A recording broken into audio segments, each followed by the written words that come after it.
from the NewsChannel 5 network, this is Sportsline.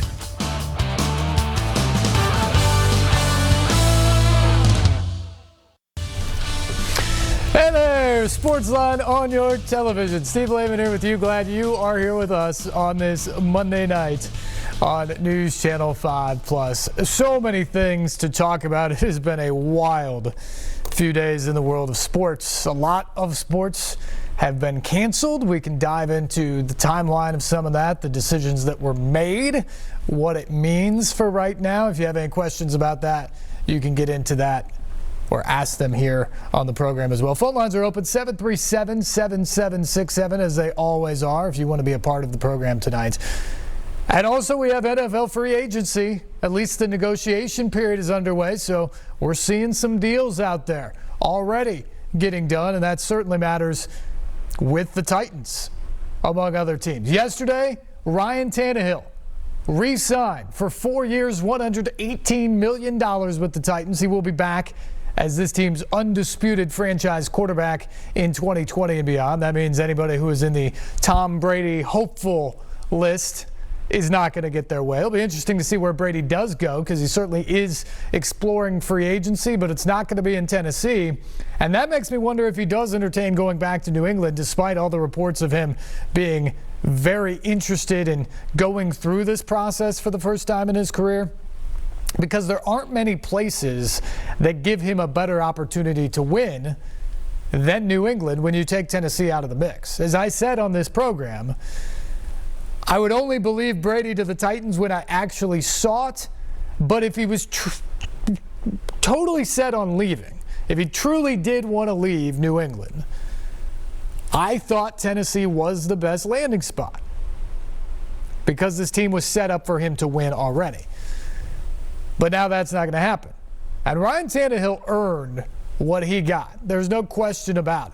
He came in last year to quarterback a team that was 2-4 at the start of the season. He won 7 of the next 10 games as the starter. He finished the season as the NFL's leader in passing efficiency and also yards per completion. Got this team to the playoffs, won a couple of games on the road at New England and at Baltimore to help them get back to their first AFC Championship game in 17 seasons. He also set a franchise record for completions in the process. Completion percentage, that is. So Tannehill earned what he got, and now this is his team. It is also the team of Derrick Henry. And the Titans, from every indication I got, tried to get a long-term deal done with Henry as well. But the two-time teams could not come together on exactly what that was going to entail. And so today, about an hour before the deadline to do so, the Titans slapped the franchise tag on Derrick Henry, which should ensure the fact that he will be on this team next season. And frankly, I can't imagine any scenario where he would not be. The exclusive rights franchise tag is what he got. So technically, Henry is free to negotiate with other teams this week during free agency. But the Titans have the right to match any offer that he receives. And if he then somehow goes to another team because they don't want to match him, that team would then forfeit 2 first-round picks to the Titans. So that is a steep price that is probably going to keep most teams at bay in terms of the negotiation process. But I like actually what John Robinson did here. In both of these contract situations, it would have been great to work out a long-term deal with Henry, and they still have until July 15th to do that before the franchise tag officially sets in and he gets locked in for $10.28 million this next season. But when I look at the Tannehill situation, it's clear the Titans wanted him back. They wanted him to be a part of what this is. But they also didn't break the bank and set a new record for a quarterback or go $33 or $35 million where the market is right now. He settles at $29.5 million per year as the average. But if you actually dive into the contract, there's $20 million in the signing bonus. There's a fair amount of upfront money with it. And the numbers late aren't that bad for the Titans. Not bad. And so, you hope he pans out immediately and continues to play the way he did last year. But if he doesn't, eventually you can get out of the contract and it probably won't crush you.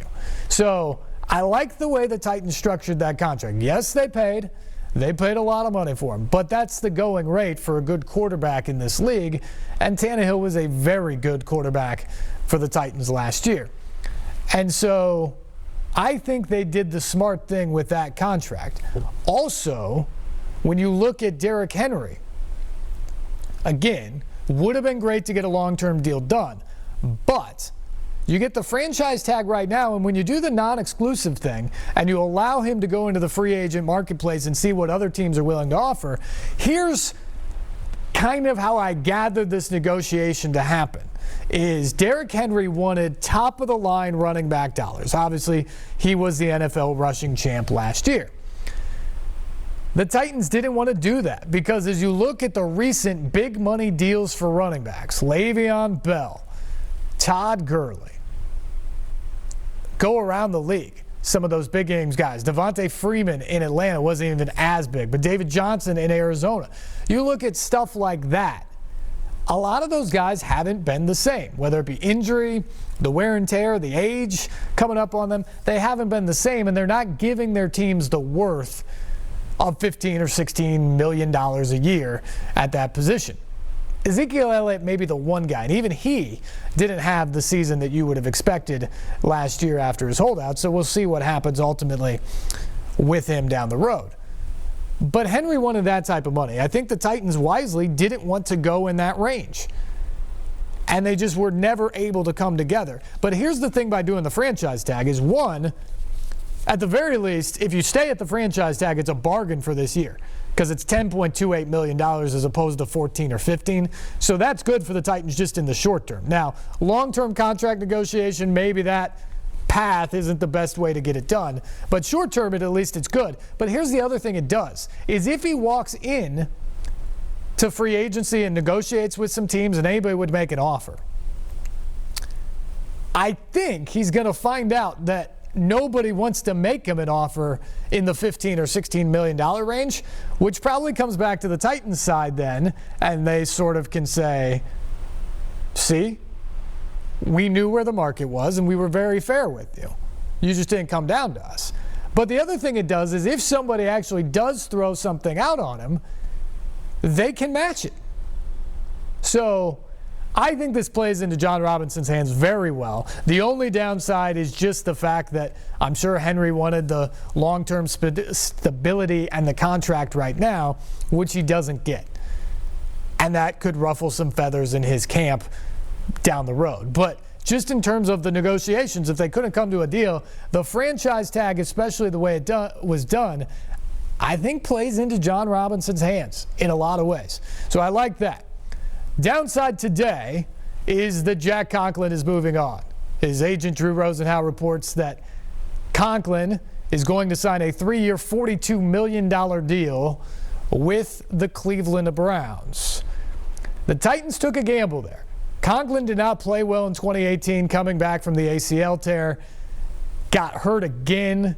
So it was just an injury-plagued season, nothing like he was when he first came out of the draft and was an all-pro at right tackle in his rookie season. And they took the calculated risk last spring to not extend him or pick up the 5th-year option on his rookie contract. And so going into 2019, the question was how healthy is Conklin and can he get back to a decent level? Now, the good news for the 2019 season is Conklin was healthy and he played well. The bad news for the offseason was Conklin was healthy and he played well, and he made himself one of the more marketable guys heading into free agency. Not a lot of top 10 tackles in the league are free agents. That's what Conklin was, and you always wondered, would the Titans have enough to be able to hold on to him? And the answer is no. Conklin is headed off to Cleveland at this point. The other big free agent is Logan Ryan. We'll see if the Titans have any ability to hold on to him because he will also see significant market value.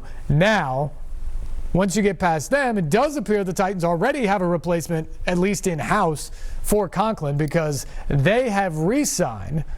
This is an official signing, not just agreed to terms here. They have re-signed Dennis Kelly. So he will be back, and at least for now, looks like the starter at right tackle. 3 years, $21 million, just shy of $9 million guaranteed to take over on the right side, which means the Titans offensive line that was good by the end of the season after all their early struggles will have a new piece to fit in this year. But 4/5 of the line return intact and healthy. And Dennis Kelly, let's face it, he's been the sixth guy with this unit for the last 3 years at least, maybe even going back to 4 years ago when he first arrived in that trade from Philadelphia. He started at both left tackle and right tackle. He's been better at right tackle. That's where he's going to end up now. So the Titans, I think, feel pretty good about that. Maybe not as good as if they had Jack Conklin back, but they do have Dennis Kelly back, and so we'll deal with that. Other big news from today, the Texans, I have no idea what they're doing. Bill O'Brien is proving why you need an actual GM in-house, I think. They traded DeAndre Hopkins today, which if you're trading DeAndre Hopkins, you should absolutely get a haul. They got back David Johnson, who's been injured and a little bit later in his career. He's one of those guys I mentioned that the running back contract, the big money contract, and oh, by the way, the Texans are taking on all of that money. It hasn't worked out for them. So they're going to get David Johnson, a second-round pick, and the team swapped fourth-round picks. You're talking about one of the best receivers in the league, certainly one of the most consistent receivers in the league, just gone. And for the Titans, all of a sudden, you don't have to guard DeAndre Hopkins twice a year anymore. So that's a huge break for them. Meanwhile, the Colts appear to be at least narrowing in on perhaps going after Phillip Rivers. They also traded a first-round pick today to the 49ers for DeForest Buckner. So now you've got Buckner and Houston chasing the quarterback, Darius Leonard obviously as well. So they're trying to build up the defense there in Indianapolis, and I think that's a pretty good plan for that organization right now, Frank Reich and company. And then a couple other deals. Jimmy Graham going to the Bears in a trade today. Dak Prescott franchise tag by the Cowboys. Some of those are the big things going on so far. 737-7587 plus. Call us up, and our numbers are open. We'll have you right on the line here and get you in on the conversation tonight talking free agency. We can also get into a lot of the cancellations and things like that because of the coronavirus as well. We start off with Alfonso. Alfonso, good evening. Welcome to Sportsline. Hi, good evening. How you doing, Steve? Good. Man, thank you for your output and things and your input, man. You have a class act show. Thanks. First of all, I want to say, boys, we had a really good year this year and everything like that. Where can you see any improvement that we need to do to win the division? You know, because against the Kansas City Chiefs, we didn't have a pass rusher. That kind of lacked a little bit. And who is going to be a backup quarterback for us? So they have Logan Woodside on the roster right now. He is the backup quarterback, at least for now. Now, whether they go out and look for someone else in that role, a little bit more proven than Logan, I don't know. I think that certainly might happen. But Logan's been around for a while. He knows the system. So they feel good about having him in the building, certainly at this point. I would not be surprised if they do sign another quarterback here in free agency. And your first point is very well taken.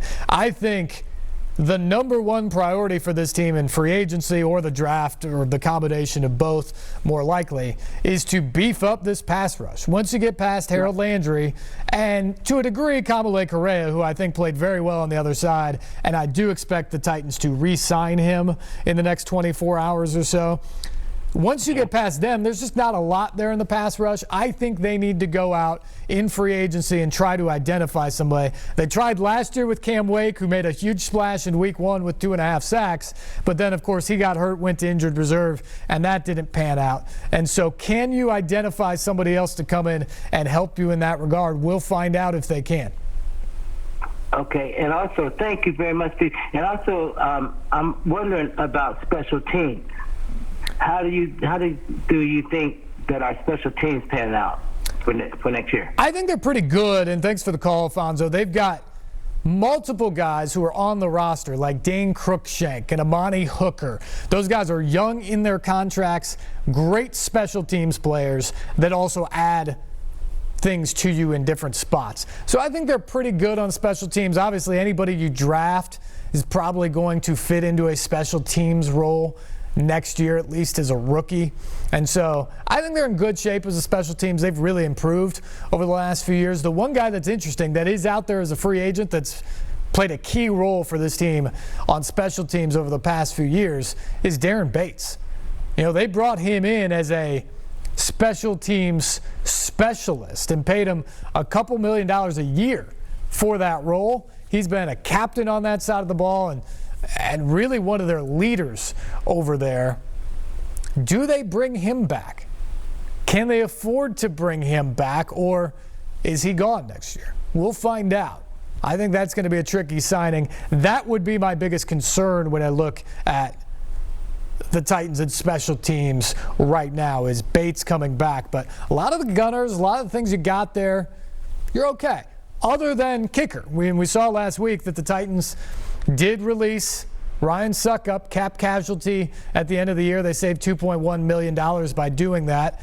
Also, other cuts, not special teams related, but if you missed it, Dion Lewis, $2.5 million gone there. Cameron Wake, who I mentioned, $2.5 million gone there off the cap. And then Delaney Walker, who's been a great tight end, but at 35, making $6.5 million coming off back-to-back seasons that were derailed by ankle injuries. The Titans decided to move on. And fortunately, they can because they have Jonnu Smith and they have Anthony Ferkser.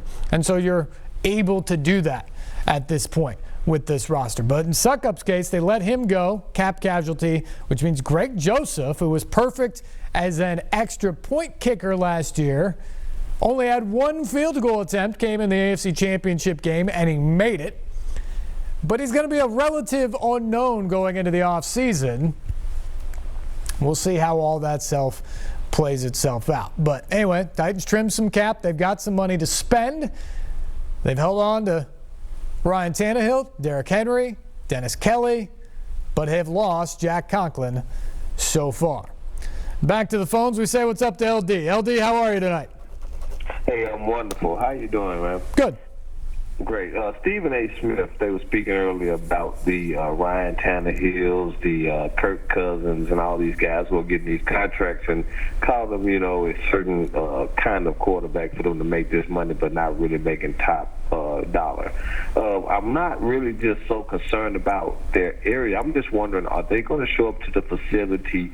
Are they going to be happy? Are they going to have, more fan support? Is there going to be an area to stifle this kind of change of the guard going from Mariota to Tannehill? Because no one truly believes that this team is Super Bowl other than diehard Titan fans.